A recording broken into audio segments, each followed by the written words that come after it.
what's up? It's me, Eddie. Wow, it's so gorgeous here.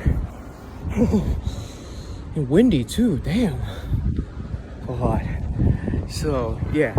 My name is Eddie, and I'm here to talk about a story about me, about my path on becoming a teacher in history, motivate me, and what also motivates you too, based on your career, if you want to become a teacher or something else, or all of you. Yeah. So, just sit down.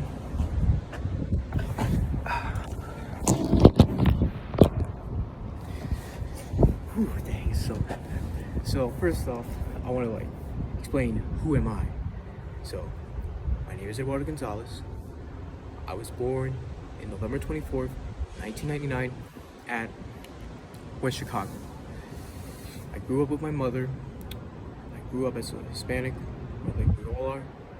Let me just say that it was really hard for my mom to work for supporting me, my brothers. She's a very strong woman. She loved us so much. She worked so hard just so we can follow our path, what we want to become. What made me become a teacher was the motivations from my mother. My mother always told me to study hard, work hard, and you will become anything you want. Doesn't matter. Because of that, it made me motivated to study hard to become what I want. I want to become a teacher.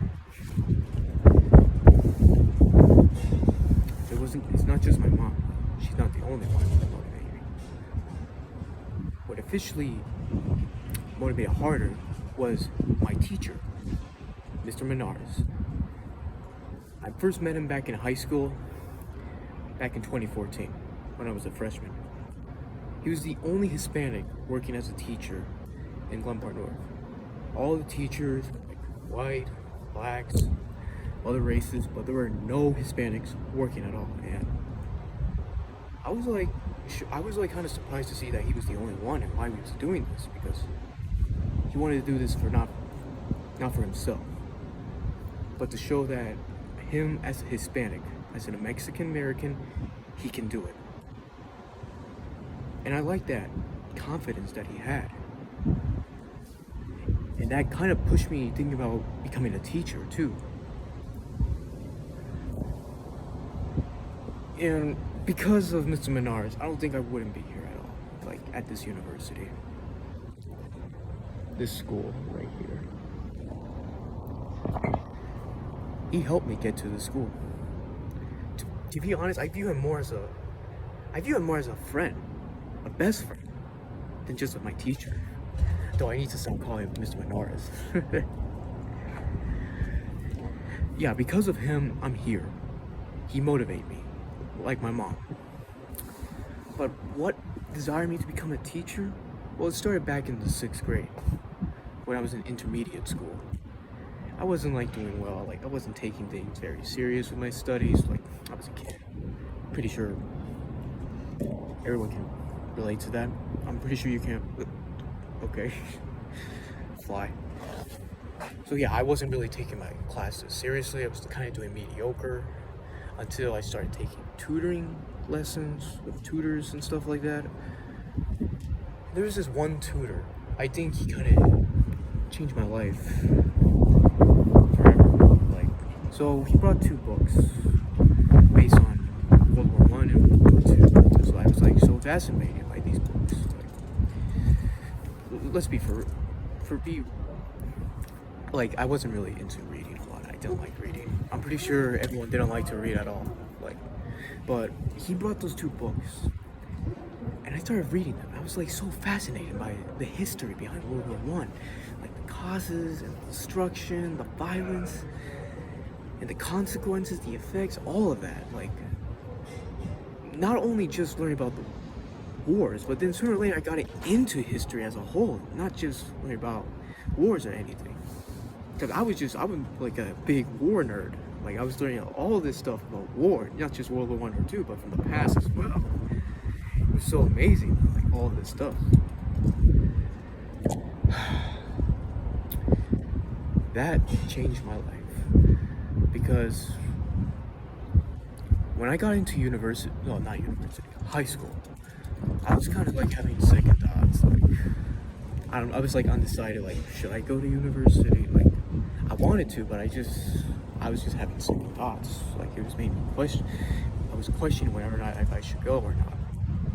But because of history and the two people that are important to my life, three actually, my mom, my teacher, Mr. Menars, and my Lord and Savior, Jesus Christ. I've been always faithful, praying every day to become who I am. And I wouldn't have gone here if it wasn't for them. So my experience here when I first moved here, it's just, let's say it was kind of sad, depressing, lonely, like feeling homesick, you know?